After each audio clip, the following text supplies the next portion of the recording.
வணக்கம். இன்னைக்கு பிரண்டை ரசம் வைக்கலாங்க. இந்த பிரண்டை செடி பாருங்கள், நம்ம வீட்டிலே வந்ததுங்க. ஒரு சின்ன தொட்டியில் வச்சா போதுங்க, நல்லா பெருசாக வந்துடுங்க. பெரிய கொடியாக வளர்ந்து வந்திருக்கு பாருங்கள்.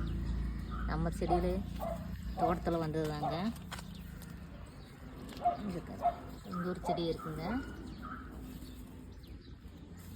இதிலிருந்து இன்றைக்கி கட் பண்ணி தாங்க நம்ம இன்றைக்கி பிரண்டை ரசம் வைக்கலாங்க.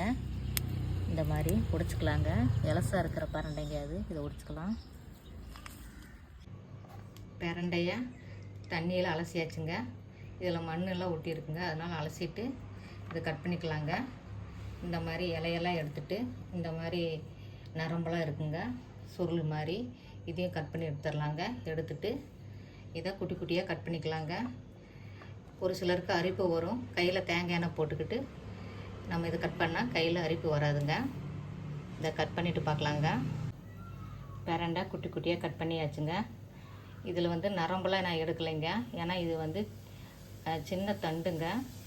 இதில் நரம்பே இல்லைங்க. பிஞ்சு பிரண்டையாக இருக்கிறதுனால நரம்பு எடுக்காமல் அப்படியே போடலாங்க. முத்தினதாக இருந்தால் தாங்க நரம்பு எடுக்கணும். இப்போ இதை நல்லெண்ணெய் விட்டு நல்லா வதக்கிக்கலாங்க. இந்த பச்சை கலராக இருக்கிறது கொஞ்சம் கலர் சேஞ்ச் ஆகணுங்க, அது வரைக்கும் வதக்கணும். அப்போ தாங்க அரிப்புத்தன்மை இருக்காது. இதை நல்லா வதக்கிக்கலாங்க. வடைச்சட்டி சூடாக இருக்குங்க. நல்லெண்ணெய் கொஞ்சமாக ஊற்றிக்கிறேன். கட் பண்ணால் பிரண்டையை போட்டு வதக்கிக்கலாங்க.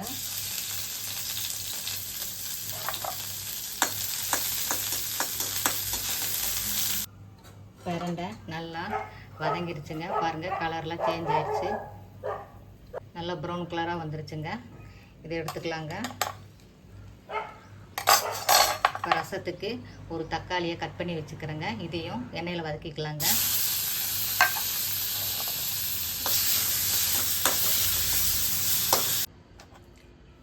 வதக்கின தக்காளிங்க, அப்புறம் வதக்கிய பிரண்டைங்க, இது ரெண்டையும் நான் மிக்சியில் நைஸாக அரைச்சிட்டு வரேங்க. ரசத்துக்கு வடைச்சட்டி சூடாக இருக்குங்க. ஒரு ஸ்பூன் நெய் விட்டுக்கிறேங்க. ரசத்துக்கு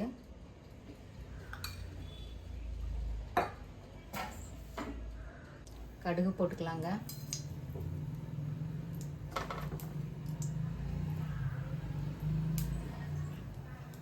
உளுந்து போட்டுக்கலாங்க.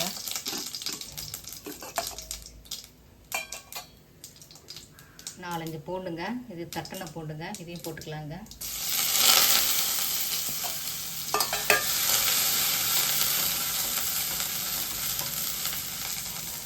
இது கூட ஒரு வரமிளகா காரத்துக்குங்க கிள்ளி போட்டுக்கலாங்க.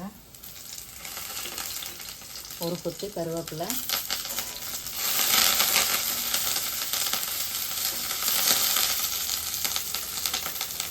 புளி கரைசல் கொஞ்சங்க, அதை ஊற்றிக்கலாங்க.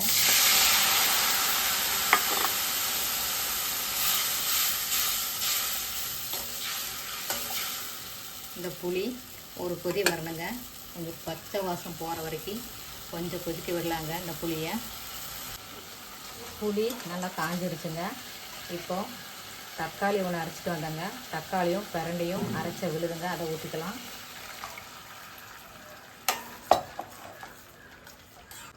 பருப்பு தண்ணிங்க, இது ஊற்றிக்கலாங்க.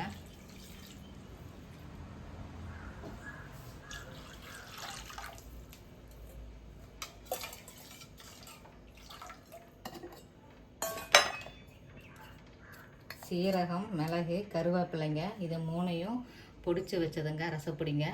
இதை ஒரு 2 ஸ்பூன் போட்டுக்கலாங்க. ரசத்துக்கு ரசப்பொடி போட்டாச்சுங்க. ரசத்துக்கு தேவையான கல்லுப்பு போட்டுக்கலாங்க. ரசத்துக்கு தேவையான மஞ்சள் பொடி போட்டுக்கலாங்க. பெருங்காய பொடி கொஞ்சமாக போட்டுக்கலாங்க. கொஞ்சமாக மல்லி இலைங்க, அது போட்டுக்கலாங்க.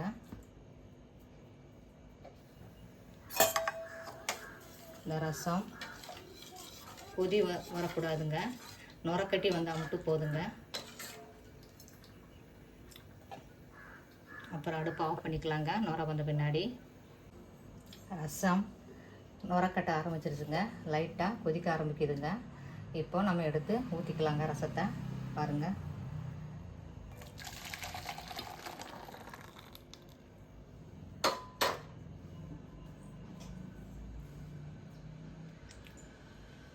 அவ்வளோதாங்க, பிரண்டை ரசம் ரெடி ஆயிடுச்சுங்க. பிரண்டையில் நிறைய கால்சியம் சத்து இருக்குங்க. கை கால் வலி, மூட்டு வலியெல்லாம் இந்த பிரண்டை சரி செய்யுங்க. இன்றைக்கி நாம் எல்லோரும் பிரண்டை ரசம் ஊற்றி சாப்பிட்லாங்க. இந்த வீடியோ பிடிச்சிருந்தா லைக் பண்ணுங்கள், சப்ஸ்கிரைப் பண்ணுங்கள். வீடியோ பார்த்ததுக்கு நன்றிங்க.